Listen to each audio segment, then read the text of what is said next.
Men that say like they want to wake up happy is not real men, you know, because a real man wakes up and he says to himself, whether I'm happy or not, doesn't fucking matter. I'm gonna go out there and sacrifice so the people that I love and the things that I fight for are gonna be happy.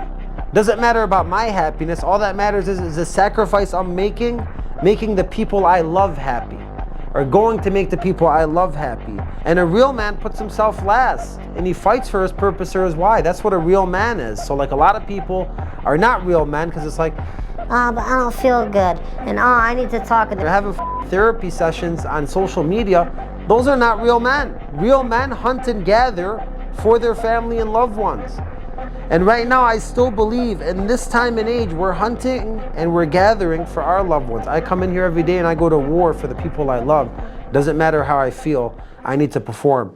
The thing that separates the top originators from the bottom originators is being a sales savage. Now, what goes into being a sales savage? I think it starts in the morning. I think it starts when you wake up in the morning, your mindset and your mentality of, am I gonna dominate this day or is it another day? And then it comes into like when you get into work, what are you doing when you come into work?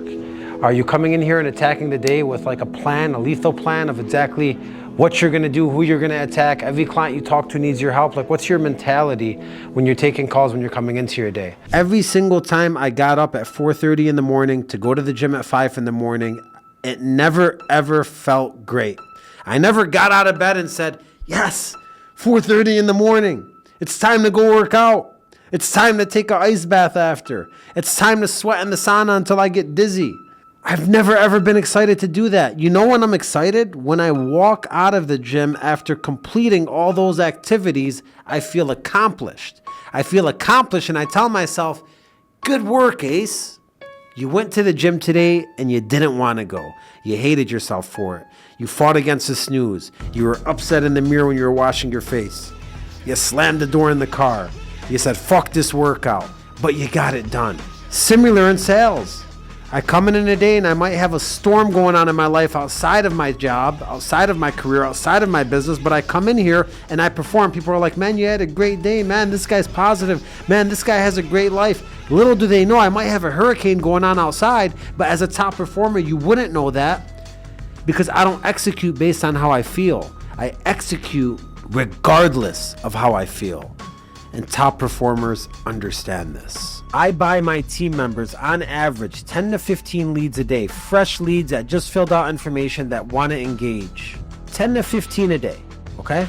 My team members right now, they try to, communicate and reply to who texts them, who calls them. They call through their new leads maybe 1 day or 2 days, and then they're on to the next batch because they're getting 10 to 15 every single day, so they can't keep up.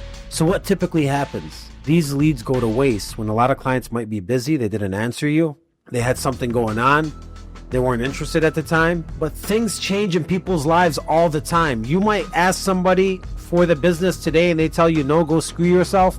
And next week something might happen where they need you and something changes in their life.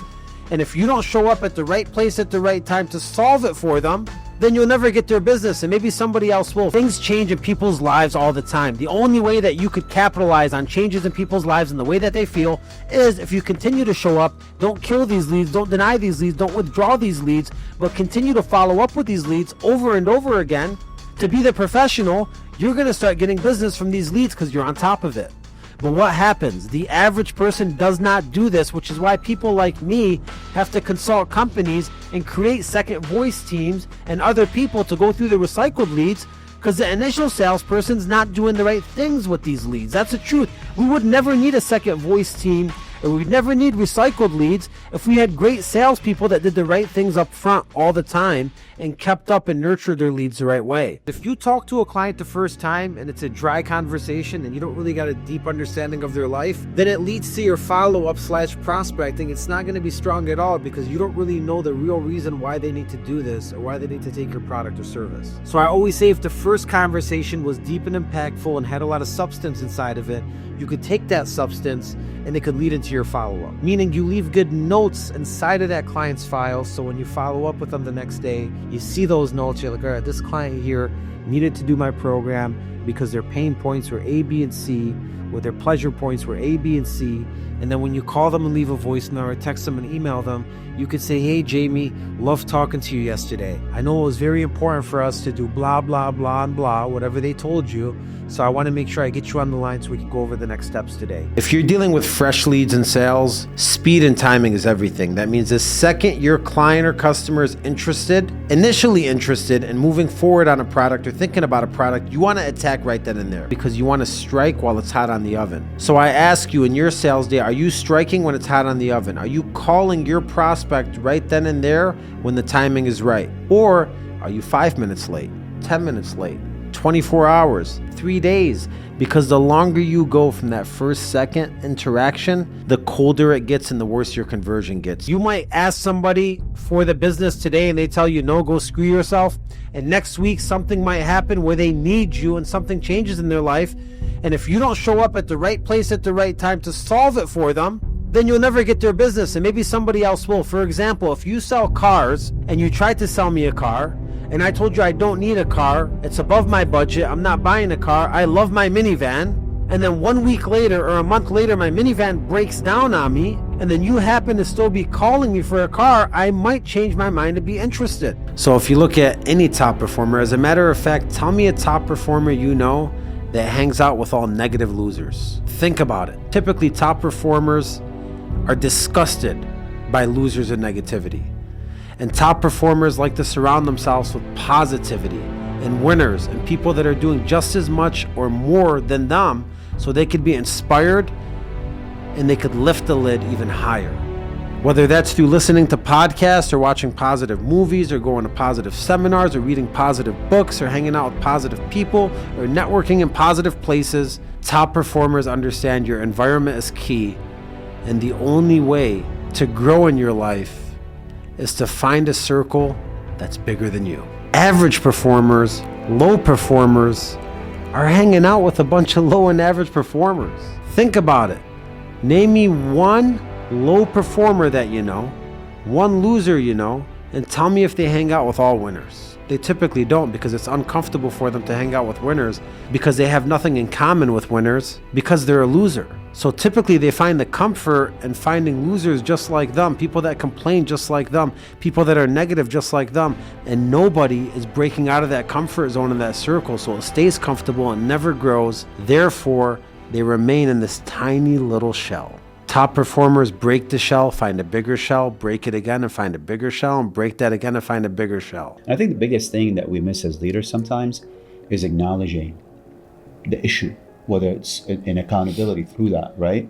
Yeah. That's one of the biggest things. But yet sometimes I'll still find myself skipping the acknowledgement or skipping the empathy because you're so caught up with all this stuff going on that somebody hits you up. Hey, I'm not going to make it in today, or hey, I'm late today, or hey, We've dealt with that. Yeah, and then you, instead of like acknowledging or having empathy, you're like, come on, man, like, don't give me this shit right now. And like, you go straight to that. And then later in the day, you're like, damn, did I handle that the right way? Especially on your way to work, somebody cut you off and that ruined your entire morning. And then you get 3-4 calls in because of the weather or sick or whatever. And then you as a leader at that point, you be like, what's going on? So you talk about mistakes, and there's nothing better than acknowledging what we have as leaders. And I will tell you that no one is perfect. I've made these mistakes as well. I failed as a leader early on. I wasn't perfect because the empathy part is one of the most important roles as a leader and the most difficult to actually master as a leader. Because if you miss that from your style, from your leadership, you're really not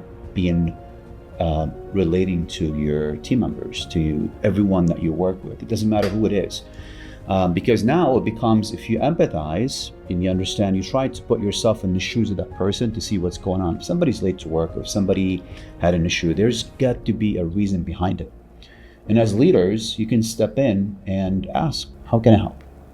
For sure. Whether it is an issue at home or a problem, now you understand your leaders or your team members better than anybody else. A very simple way to start being a person that executes before they feel like executing is start your day off every single day by doing something you don't feel like doing. That would be the first win, fighting against friction to earn you the first stripe of the day. So for example, if you don't like taking cold showers, wake up in the morning and take a freezing cold shower. You know what that's gonna do? That's going to set you up for positive momentum of doing what you don't feel like doing, but doing it because you know it counts. If you want to be a top performer, start getting uncomfortable and do all the things that you usually don't do and that you usually shy away from. Do those things first, do them often. They will become habits and you will get used to executing. Taking advantage on days where a lot of people take off and people are at home, like holidays, is a great time to increase your sales. As a matter of fact, you should make your own holiday after the holidays on your own days and pretend it's a holiday, because you're gonna make more sales on the actual days before and after the holiday, and you can still take your time off after. And what's a holiday mean anyways? You could create a holiday inside your mind anytime you want it. They say, oh, I need more leads. I need fresh leads. These leads suck. These leads are garbage. But if I paid you to just work with recycled leads and you found success that way, it'll change your perspective completely. I don't have to pay you to do that because you already get paid to do that, That's what you do. You get paid to convert leads, whether they're new, old, cold, warm, hot, dead, alive.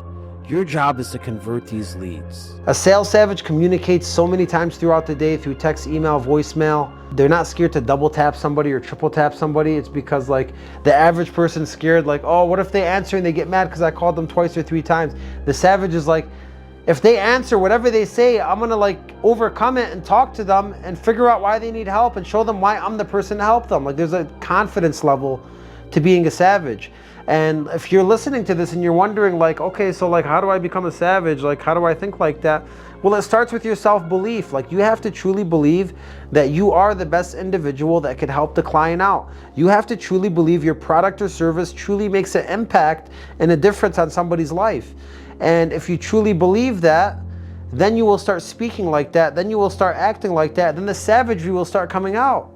And when I say savagery, I don't mean it in a bad way. I mean like a savage, like with passion and with like exhaustion and with like confidence and with like closing, that kind of savage. And if you're still like, okay, well, I can't think like that, then you know what you need to do? You need to practice your craft and get more confident. Focus more on training until you do feel confident enough like you are the person to help them. Always know the best contact time for your prospect. Meaning a lot of times we don't ask somebody when's the best time to call them back. We just call them back the next day randomly according to our schedule. But how about if you knew exactly what time Brian was driving to work for 30 minutes and when he had 30 minutes to talk to you? Or what if you knew exactly what time Brian had a lunch break? What if you knew exactly what time Brian walks out of work? What if you knew exactly what time Brian was with his wife Jessica after they had dinner? How much more powerful would your prospecting be? Because a lot of times I tell people it's all about timing in this game. And if you could find out the perfect timing for your clients and then call them at that perfect timing, it'll double and triple your conversion on follow-up. Now here's the crazy part. Think about all the salespeople in the world. They don't know the best time to call their people. They just call them when they come in the morning, or in the afternoon during their follow-up hours, or in the evening after they got smashed all day and they want to follow up just to follow up to get out of the office. Yeah, production's here. I might go out here and like I could get upset about 10 things, but at the end of the day, like we're here, we're alive, we're healthy, we're good. Things are moving. I mean, if I look at what I've accomplished this year, it's like I've moved mountains this year. I don't stop and tell myself like, hey, you did a good job this year. It's always like next, you know? You should live in what I just told you. A man is not what he attained, but rather what he longs to attain, because you want to look forward to the next thing. Who can I make better? How can I make my team and my company better every single day? I like that, actually. We're going to meet this guy one day, maybe. Yeah, we will. That's cool. Enjoy the process. Top salespeople don't waste time. Average salespeople, everybody else, waste a bunch of time. They talk about dumb shit all day long that doesn't really move them forward. Why? If your goals are important and your purpose is important, why are you talking about this dumb shit that does nothing for your purpose or goals? Top salespeople, top business people, they understand. I'm focused. Hey, I don't have time for that. They look at people in a weird light that sit there and waste time. Or they look at people and they're looking at their chops saying like, you freaking idiots, this is why I'm number one. This is what goes through a top salesperson's mind is, why are you wasting time talking about a bunch of dumb shit? Why are you wasting time complaining? Why are you wasting time being negative? Unconscious people that are not focused, hyper-focused on their goals and success. Successful salespeople are just focused on what's moving them forward. A lot of salespeople, and I see it every single day, they call, but they don't text. It takes you 6 seconds to send a text message. Why would you be so lazy to call? Or they text, but they don't call. It takes you 8 seconds to call and let it ring 3-4 times. Or they call, but they don't leave a voicemail. It would have took you 15 extra seconds. Like, look, this extra 30 seconds I'm asking you for, instead of you going around and hip hip hurraying about doing 300 dials in a day, do 100 dials in a day and send texts, emails, and voicemails for every single one of those dials. And that's more effective than doing 500 dials with nothing else. When you're talking to somebody on the phone, a savage has a deep conversation with somebody and they truly understand the pain points and pleasure points. Why? Because a sales savage understands the more I know about this client, the more I can help this client. A sales savage doesn't wait for objections. They squash objections before they even arise, and they're thinking about them in their head while they're talking to a client. The average person asks questions, gets answers. They sound like 90% of the other salespeople in their industry. They all sound the same. There's nothing special about them. There's no forward thinking of what's the objection going to be or why do they need this or going deep. It's just like question answer. Welcome to the Good Burger, home of the Good Burger. Could I take your order? Cheeseburger, we have a cheeseburger. Here's a cheeseburger. Welcome to Good Burger, home of the Good Burger. Can I take your order? When the savage is like, welcome to the Good Burger, what brings you in here? And when's the last time you've been here? And why is this sandwich important to you? And what's your budget for this sandwich? And they're like discovering and going through discovery with the client and then having a surprise element at the end to give them a solve for their deep pain points or pleasure points. You see, a savage understands, a sales savage, they understand that the conversation, it's an examination. You're dissecting somebody and their life, and then you're trying to give a solve for X, and X is what you uncover throughout the phone call. The average salesperson doesn't even have an X and doesn't even know what X is. It's just like, well, here's what you want, here's how I could get it for you, do you want it or not? The savage is like, you might want this, I'm gonna find out why you want this, why you don't have this, what's happened before, what's gonna happen in the future, and I'm gonna tell you what you need. It's like a professional, it's like a doctor, right? They give you their prescription, they don't tell you, do you want Vicodins, do you want a surgery, or do you wanna, get poked in your ass? Like, a doctor doesn't say that to you. A doctor like does your x-ray and they prescribe you at the end, like, hey, here's what's going on, here's what I think you need. They don't ask you, what do you want? What do you think you need? It's like, here's what I think you need. Top salespeople, they know how many dials they have to make, how many conversations they have to have, how much talk time they have to reach their goals, and they just do it every single day. Top salespeople work all day long. Top performers don't chase motivation. They stack small, boring wins over and over again. Look, I'm talking about small wins like waking up a little earlier. I'm talking about small wins like picking up the trash off the floor. I'm talking about small wins like opening the door and smiling for somebody. I'm talking about small wins by going the extra mile on a phone call with a client. I'm talking about small wins by sending an email that could help out the team. I'm talking about small wins by picking somebody up that's not feeling well. I'm talking about small wins like working out. I'm talking about small wins like eating a salad. I'm talking about small wins like not joining and gossiping with everybody else. I'm talking about small wins like staying focused when everyone else is not focused. I'm talking about small wins like backing up their leader when nobody else is. I'm talking about small wins like actually caring about a client. All these small, tiny things that you probably don't even think about, these are little dopamine rushes to top performers, and the more small wins they accumulate, the bigger those wins get. And pretty soon that snowball of small wins turns into big wins, and top performers are addicted to winning. So whether it's small wins or big wins, they're always chewing up wins. They're like a Pac-Man eating up wins. And low performers, average performers, unfortunately, are barely getting any wins. They're not focused on wins. They leave the trash on the floor. They join the gossiping. They don't try to go the extra mile. And they get into a negative domino and a negative snowball of negative losses. So when I hear people complaining, I need new leads, these leads are not good, then I ask them, well, how many did you call today? Oh, about 25, 50. All right, why don't you go 30 days back? Those are not fresh no more. They never answered me. Did you try 60 days back? What if some of those people change their mind? No, I didn't. Did you try 90 days back? No. Did you send any voicemails, emails out? No. So all you're depending on, your perspective when you come in every single day is, if I get new leads, I could possibly get new deals. If I don't have new leads, I have no business. And that's a bad perspective to have in business. Your perspective should be, I have leads.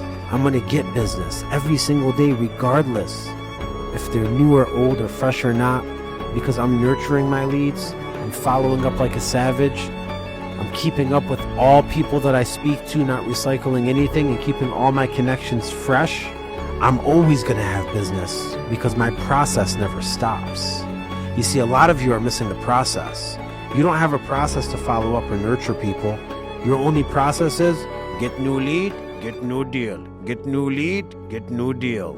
New lead is only one aspect of the business. When I think of sales savage, I think of somebody that is willing to put in the work. You know, the average person, it's like they'll come in 9 to 6. It's like, I had a shitty day, go home. I had a shitty day, go home.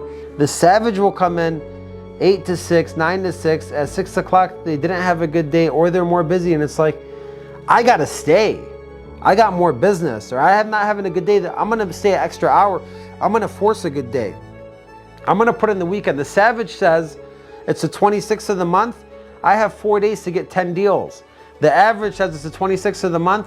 Well, maybe I could get one more deal this month. You have to have a good environment or mentorship. Like Acez Academy, our sales academy, we do weekly live coaching calls every single week. We have a book, playbook, and a planner to help you stay organized and give you all the scripting you need and plays you need and psychology you need and philosophy you need. And we have like-minded individuals together. Why wouldn't you want to talk to somebody every single week and be able to ask questions every single week and keep yourself motivated? Your environment is everything, and if you don't have that around you, if you're not surrounded by 4 or 5 salespeople that are better than you in sales, then you're surrounded by 4 or 5 salespeople that are worse than you in sales, and they're either dragging you back or bringing you forward. So you have to have mentorship, and top sales performers, top salespeople, top business people in general, they surround themselves with people like them, like-minded individuals, so they can continue to grow. So are you surrounded by like-minded individuals? And if you're not, get in the academy and we'll help you do that. But keep yourself surrounded with good mentorship.